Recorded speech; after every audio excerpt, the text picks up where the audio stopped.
What is going on, guys? I am back. Today I am going to be talking about one of the most anticipated movies of the year, Spider-Man Homecoming. Spider-Man Homecoming is the 6th live-action Spider-Man movie, 3rd Spider-Man reboot, 16th movie in the Marvel Cinematic Universe. Tom Holland returns as Spider-Man, reprising his role from Captain America Civil War.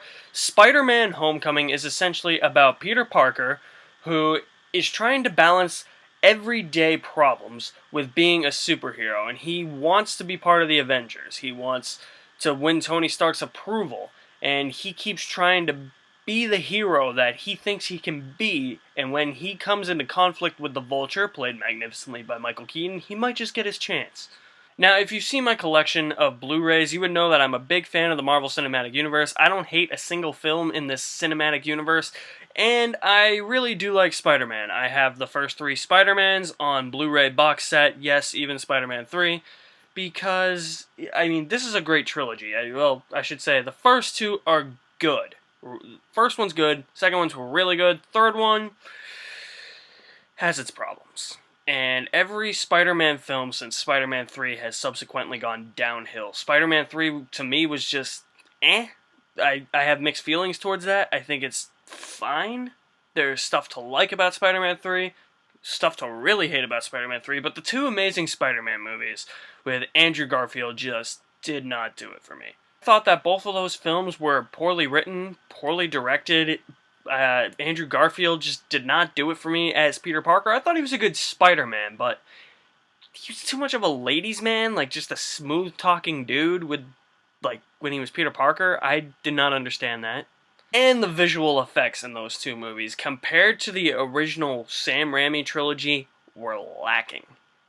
Big time. It looked like a PS2 cutscene. So, when I heard that they were rebooting Spider-Man, again, and bringing him into the Marvel Cinematic Universe, I was happy that he was going to be in the MCU, but skeptical that this would just be another Spider-Man origin story that we've seen done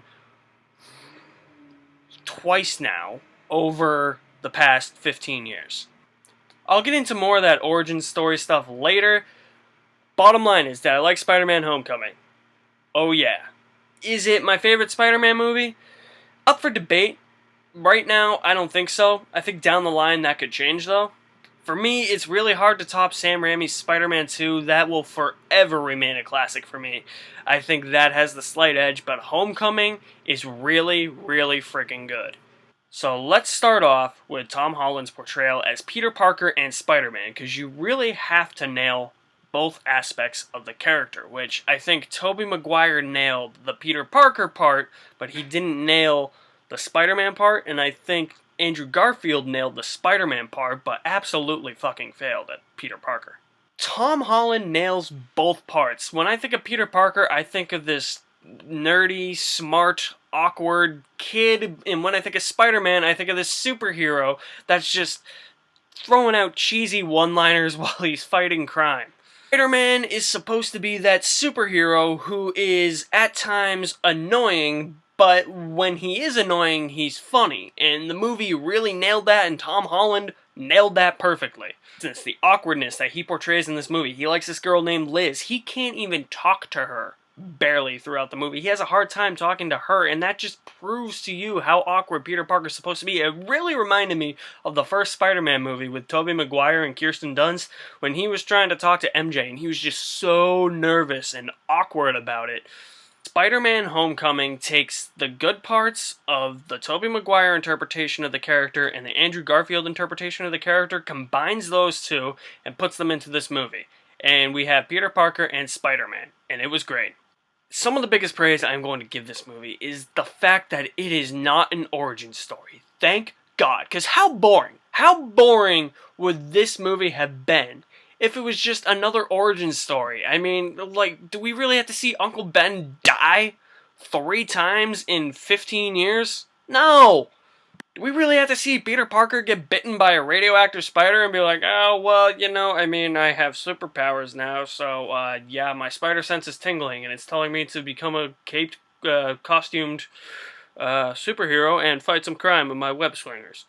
that would have been boring, and the Amazing Spider-Man movie made it boring because it wasn't done as well as it was in the Sam Raimi movie. At this point, we don't need it. We don't know who Spider-Man is, and it would have been weird having an origin story for Spider-Man, especially after he was already Spider-Man in Captain America Civil War, and this takes place after Civil War. But, I mean, I am just so happy that they didn't go that route and that he's already Spider-Man, because we all know who Spider-Man is. Like, we don't have to go through that again. We know Uncle Ben dies. We know he gets bitten by a radioactive spider. We know he becomes Spider-Man. The route of the origin story would have been boring, and I'm glad they stayed clear of that. You could tell that this movie was inspired by the old school high school movies back in the day, like, you know, the John Hughes high school movies, and that was really cool because that's what worried me. I was like, they're back in high school. These kid actors could suck. All the kid actors did really, really well. And I liked his sidekick there, Ned. Ned was kind of annoying at first, but he's that annoying character that grows on you and you actually like. I think this nails high school to a T. It's about trying to fit in your social group and outside of your social group and just trying to combine your work life and your school life and your outside life with your academics. And that's essentially basically what high school and school in general is all about. It's an interesting take for a Spider-Man movie that is relatable, funny, and really, really entertaining. This movie is really lighthearted, and the humor is really funny. There's not a lot of forced humor. It just flowed naturally within the movie. It's not like the DC movies like Suicide Squad where they tried to force the humor. It just flowed naturally into here, and it's done that throughout the entire Marvel Cinematic Universe. I mean, it worked well. Now, when the trailer was released, a lot of people were worried that this would be just another Iron Man movie, that this was essentially Iron Man 4, and I can tell you right now, it's not. Tony Stark is in the movie, he's not in it that much.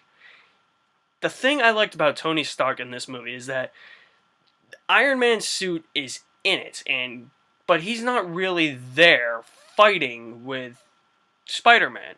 He's more there as Tony Stark, to guide Spider-Man and be his mentor. The movie does a good job of addressing the two conflicts that these two characters have with each other. Tony Stark has a certain side to his equation. Peter Parker has a certain side to his equation, and they go back and forth trying to figure out something, and honestly, I'm on Tony Stark's side, because I see where he's coming from, although I do see where Peter Parker's coming from. I think that even though despite his limited screen time, this is probably some of the best characterization Tony Stark has had in the Marvel Cinematic Universe. Speaking of characterization, this movie has great characters. Everybody you can relate to. Just a lot of relatable characters, a lot of emotional depth to these characters, a lot of layers that you really didn't expect, especially with the Vulture, and I'll get into that in a minute. I thought the action scenes in this movie were pretty cool, especially towards the end. I really liked the Washington Monument part and the end fight. It's just trying to make a Spider-Man action scene as great as that train fight in the second one and the Green Goblin fight and Spider-Man fight at the end of the first one, those are going to be hard to top. I feel like every action scene in this movie was trying way too hard to top those, and they're not going to. They're still really fun sequences, though. Don't let that hold you back at all from being like, oh, the action's gonna suck. No, it's still really fun. It's just, for me, watching those scenes, I was like, they're trying too hard to top what they've done in the past. The action is still really fun to watch. Then we have the Vulture, played by Michael Keaton. Michael Keaton, awesome as the Vulture. There's always been a villain problem in the Marvel Cinematic Universe, at least until Guardians of the Galaxy 2, where Ego was probably the best villain since Loki.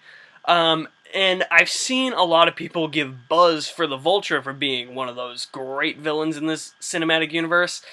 I can see why people think that, because Michael Keaton does a really great job at portraying the Vulture. He is a great villain. Or I should say, he does a great job at playing a villain. There's layers to his character. There's a lot of depth there you didn't expect, which I appreciated. It's just the overall goal. I understand the motivation. The motivation was clear and concise and coherent, and I like the motivation. It's just the goal. I was like, this could have been done better. He's definitely got that menacing feel to him and inflicts fear on you. I mean, it's just the overall goal. I was just like, it's just weapons. That's all he wants. Not gonna spoil more for you, I'll just say he wants weapons. I do understand that this is probably the best interpretation of the Vulture that we're probably gonna get on screen. It kind of makes me wonder, though, what Sam Raimi was gonna do with the Vulture when he was planning to make Spider-Man 4, because he wanted the Vulture and the Vultress in that movie, and Sony was basically like, go fuck yourself, and he left the project. And for some reason, they put the Vulture in this movie.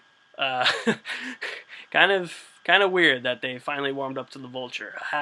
So thinking about what Sam Raimi could have done with the Vulture, this movie kind of makes you think about that, and whether or not that could have been better. But I think where that wasn't made, and they rebooted it with Andrew Garfield, and now we get another reboot, and the Vulture's the villain, I think this is probably the best we're going to get with the Vulture. There's a scene at the end of this movie where there's a character who says she's a character from the comics. Yeah, I didn't quite buy that. I get that she's the Marvel Cinematic Universe's version of this character. It's just, for me, no.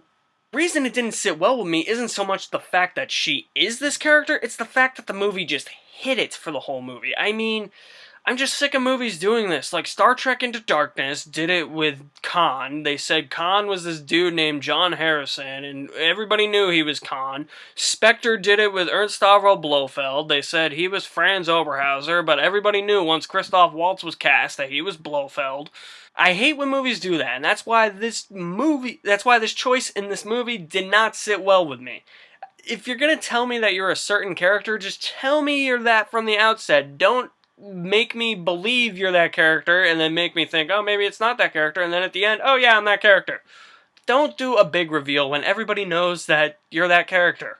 And in the end, that reveal at the end of this movie just kind of doesn't make any sense when you think about it. I really did enjoy Spider-Man Homecoming. Definitely the best Spider-Man movie since Spider-Man 2. A lot of heart, a lot of action, a lot of humor. Really, really good portrayal of Peter Parker and Spider-Man by Tom Holland. I like the high school aspect of this movie. The themes are really cool. They could have done a little bit more, and that reveal at the end I didn't really like. Didn't really sit well with me. Overall, I'm going to give Spider-Man Homecoming an A-. Definitely check this movie out, guys, and if you haven't seen Baby Driver yet, what the hell are you doing? Go check that out, too. Is Spider-Man Homecoming, and what's your favorite Spider-Man movie? Drop me a comment in the comment section below. And you can find me on Facebook. Follow me on Twitter. I put my Twitter at the beginning of this video. I'll put it in the link below. Subscribe here on YouTube to see more videos. Check out the end of this video, and I'll see you next time.